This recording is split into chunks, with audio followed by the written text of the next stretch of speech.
کہ اللہ مسبب الاسباب ہے، وہ اسباب کا پابند نہیں ہے، وہ اسباب کا محتاج نہیں ہے، اسباب اس کے محتاج ہے۔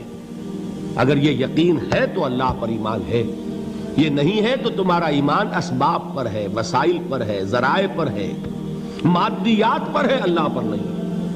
اس وقت کہاں راستہ تھا؟ کوئی راستہ تھا؟ سمندر ہے اور ادھر سے لشکر آ گیا ہے۔ کلا ان معی ربی سیہدین۔ اب دیکھیے ایمان کہہ دینا آسان ہے، ہوا معکم اینما کنتم، جہاں کہیں بھی تم ہوتے ہو اللہ تمہارے ساتھ ہوتا ہے، لیکن اس کا یقین قائم ہو جائے تو زمین و آسمان کا فرق واقع ہو جائے۔ یہی بات ہوئی حضور کے ساتھ۔ غار ہے، چھپے ہوئے ہیں محمد الرسول اللہ اور آپ کے وہ یار غار ابو بکر صدیق رضی اللہ تعالی عنہ۔ اقبال نے حضرت ابو بکر کی شان میں چند اشعار کہے صرف، لیکن واقعہ یہ ہے کہ بھاری بھاری نظموں پر اور قصیدوں پر بھاری ہے، طویل ترین نظمیں اور قصیدے ہوں ان پر بھاری ہے۔ ہمت ابو بکر کی ہمت جو ہے، کشت ملت را جو ابر، جیسے بارش سے کھیتی اپجتی ہے، ابو بکر کی ہمت اور عزیمت اس امت کو اسی طرح سینچنے والی ہے۔ ثانیے اسلام و غار و بدر و قبر، وہ دوسرے تھے اسلام میں، دوسرے پہلے کون تھے؟ انا اول المومنین، حضور فرماتے ہیں سب سے پہلا ایمان لانے والا میں، دوسرے ابو بکر۔ ویسے ہمارے ہاں یہ چلتا ہے اختلاف، حضرت علی پہلے ہیں کہ حضرت ابو بکر پہلے ہیں، لیکن اس میں بڑی خوبصورت تطبیق قائم کی ہے علماء نے اور بہت صحیح ہے۔ چار کے بارے میں فیصلہ ہی مت کرو کہ کون پہلے ہے، ان کی ایک عجیب تقسیم کر دی ہے۔ آزاد مردوں میں، بالغ مردوں میں سب سے پہلے ابو بکر، بچوں میں سب سے پہلے علی، خواتین میں سب سے پہلے خدیجہ، اور غلاموں میں سب سے پہلے زید ابن حارثہ۔ بڑی پیاری تقسیم ہے، یہ چاروں ہی پہلے ہیں، ہر ایک کے لیے اولیت ہے۔ اور واقعہ یہ ہے کہ اگر زمانی اعتبار سے تعین ہوگا تو پہلے خدیجۃ الکبریٰ آئیں گی رضی اللہ تعالی عنہ، کسی اور سے بات کرنے کی نوبت بعد میں آ سکتی ہے، پہلے تو اہلیہ محترمہ سے بات ہوئی، آتے ہی پہلی وحی ہوئی ہے، ابھی تبلیغ کا حکم نہیں تھا۔ کس کو بتایا واقعہ؟ ابھی اپنی نبوت کی تبلیغ کا تو حکم ہی نہیں آیا۔ واقعہ کس کا ہے؟ وہ خدیجہ کا ہے۔ جب کہا ہے کہ خشیت علی نفسی، مجھے اپنی جان کا اندیشہ ہے، تو کیا جواب دیا خدیجہ نے رضی اللہ تعالی عنہا؟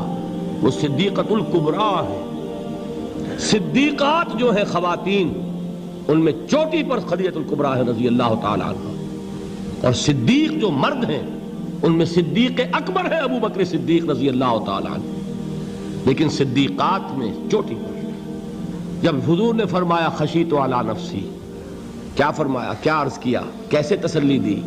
نہیں نہیں، اللہ آپ کو ضائع نہیں کرے گا، آپ غریبوں کے ہمدرد ہیں، آپ مساکین کے تکالیف رفع کرنے والے ہیں، آپ بیواؤں کی سرپرستی کرتے ہیں، آپ مسافروں کی خدمت کرتے ہیں، اللہ آپ کو ضائع نہیں کرے گا۔ یہ یقین ہے اس خاتون کے اندر۔ خیر وہ ایک علیحدہ بات ہو جائے گی۔ میرے دل پر حضرت خدیجہ رضی اللہ تعالیٰ عنہ کی شخصیت کا بڑا گہرا نقش ہے، جو وہ کوئی اور ہی وقت اور موقع ہوا تو بیان ہوگا۔ بہرحال اقبال نے ایک مصرے میں جو چار اولیتیں جمع کر دی ہیں، ہمتیں او کشت امت را چو ابر، ثانی اسلام و غار و بدر و قبر۔ اسلام میں حضور کے بعد پہلے کون؟ ابو بکر۔ غار میں حضور کے ساتھ کون؟ ابو بکر۔ بدر کی رات اللہ کا رسول سر بسجود، وہ جھاڑ، وہ گھاس پھوس کی جو جھوپڑی بنائی گئی تھی، اور وہاں تلوار ننگی لے کر پہرا دینے والا کون؟ ابو بکر۔ اور اس حجرہ عائشہ میں محمد کے بعد سب سے پہلے دفن ہونے والا کون؟ ابو بکر رضی اللہ تعالی عنہ صلی اللہ علیہ وسلم۔ وہ جو معاملہ میں سنا رہا تھا غار ثور کا، حضرت ابو بکر بھی حضور کے خیال سے لرز گئے ہیں. آپ کو یاد ہوگا کہ جا کر پہلے تمام جتنے سوراخ تھے انہیں بند کیا ہے. ایک سوراخ رہ گیا تھا جس کو بند کرنے کے لیے کوئی کپڑا نہیں تھا. وہاں اپنی ایڑی رکھی ہے. تب کہا ہے حضور سے تشریف لائیے, اور اپنے زانو پر حضور کو لٹایا ہے. اور وہاں کسی موذی جانور نے کاٹا ہے. حضور کی آنکھ لگ گئی تھی. اس وقت اس بل کے اندر جو بھی بچھو ہے کیا ہے واللہ عالم, اس نے کاٹا ہے. اس کی تکلیف کی وجہ سے ابو بکر کی آنکھوں سے آنسو ٹپک گئے. حضور کے چہرے مبارک پر پڑے ہیں تو حضور جاگے ہیں, معاملہ کیا ہے. ایڑی نہیں ہٹائی وہاں سے, مبادا وہ جانور وہاں سے نکل کر محمد الرسول اللہ کو کوئی گزن پہنچا دے. ابو بکر کی ایڑی ہے, جس طرح چاہے کھا لے, ختم کر دے, جان نکل جائے تب کوئی آنچ آئے محمد پر تو آئے, لیکن جیتے جی نہیں. وہ ہے ابو بکر. حضور کے خیال سے اس وقت حضور نے پھر اپنا لعاب دہن لگایا ہے, اور اس سے پھر آپ کی تکلیف ختم ہوئی. جیسے خیبر میں حضرت علی کی آنکھ دکھ رہی تھی, اس کو جو شفا حاصل ہوئی ہے وہ بھی حضور کے لعاب دہن سے ہوئی. تو بہرحال اس وقت انہوں نے کہا ہے کہ اے نبی یا رسول اللہ, اگر اس وقت ان میں سے کسی نے غیر ارادی طور پر بھی اپنے قدموں کی طرف جھانک لیا تو پکڑے جائیں گے. کیا جواب تھا اللہ کے رسول کا؟ لا تحزن ان اللہ معنا.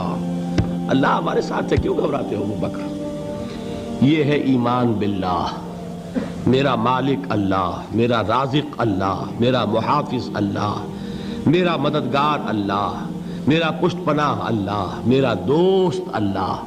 یہ دوستی ہے اللہ کی جو لب لباب ہے, حاصل ہے ایمان کا. اسی کا نام ولایت ہے. اولیاء اللہ کے سروں پر سینگ نہیں ہوتے. جس کے دل میں ایمان راسخ ہو چکا ہو وہی اللہ کا ولی ہے. جسے اللہ پر یقین ہو چکا ہے وہی اللہ کا ولی ہے. جسے یقین ہے اللہ میرے ساتھ ہے, میرا مددگار, میرا پشت پناہ, میرا ساتھی, میرا دوست, میرا محبوب, میرا محب. اللہ اہل ایمان سے محبت کرتا ہے. واللہ یحب الصادقین. ان اللہ یحب الذین یقاتلون فی سبیلہ صفا کانہم بنیان مرصوص. اللہ محبت کرنے والا, اہل ایمان محبوب, اور اہل ایمان محبت کرنے والے اللہ محبوب. والذین آمنوا اشد حبا للہ. آپ تصور کیجئے جسے یہ رشتہ ایمان یا رشتہ ولایت حاصل ہو جائے, الا ان اولیاء اللہ لا خوف علیہم ولا هم یحزنون. آگاہ ہو جاؤ, اللہ کے دوستوں کے لیے نہ کوئی خوف ہے نہ کوئی حزن ہے. اور میں بیان کر چکا تھا, خوف اور حزن کے خاتمے ہی کا نام امن ہے. زوال خوف, زوال حزن. یہ خوف اور حزن کیوں آتے ہیں بار بار؟ اللہ تخافوا ولا تحزنوا, دونوں آ گئے. الا ان اولیاء اللہ لا خوف علیہم ولا هم یحزنون, پھر وہی دو. وہ کیوں ہے؟ خوف ہوتا ہے کسی مستقبل کی بات کا, یہ نہ ہو جائے, وہ نہ ہو جائے, یہ نقصان نہ پہنچ جائے, یہ تکلیف نہ ہو, یہ غضب نہ آ جائے. خوف ہے مستقبل سے. حزن ہے یہ کیوں ہوا, یہ نہیں ہونا چاہیے تھا, یہ میرا فلاں چیز میرے ہاتھ سے جاتی رہی ہے, فلاں موقع نکل گیا, اب بیٹھے ہوئے ہیں اندر ہی اندر کڑ رہے ہیں, صدمہ ہے اور رنج ہے. اور جو اللہ پر ایمان رکھتا ہے وہ جانتا ہے ما اصاب من مصیبت فی الارض ولا فی انفسکم الا فی کتاب من قبل ان نبرأها ان ذلک علی اللہ یسیر لکی لا تعصوا علی ما فاتکم ولا تفرحوا بما آتاکم واللہ لا يحب كل مختال فخور. اس زمین میں یا تمہاری جانوں میں کوئی تکلیف, کوئی مصیبت نہیں آ سکتی سوائے اس کے کہ جو اللہ نے لکھ دی ہو, اس سے پہلے کہ وہ ظاہر ہو. جس کو یہ حقیقت معلوم ہو گئی اس کو یہ طرز عمل اختیار کرنا چاہیے. جو چیز چھن جائے, جاتی رہے, چھوٹ جائے, اس پر افسوس نہ کرو. کس نے چھینی؟ دوست نے. دوست کے فیصلے پر شکایت. دوستی کو بٹا لگا رہے ہو, سرے تسلیم خم ہے جو مزاج یار میں آئے. اگر دوستی ہے تو پھر تو تمہیں گردن جھکانی چاہیے کہ ہر چہ ساقی ماریخت عین الطافست, جو بھی میرا ساقی میرے پیالے میں ڈال دے اس کا کرم ہے. جو اس کی طرف سے آئے اس پر کوئی رنج نہیں, کوئی صدمہ نہیں, کوئی غم نہیں, کوئی شکایت نہیں, کوئی شکوہ نہیں. اور جو ہوگا وہ اس کے اذن کے بغیر نہیں ہوگا, اور اس کا اذن ہوگا تو یقیناً میرے لیے خیر ہی خیر ہے, چاہے وہ ناگوار شے ہو.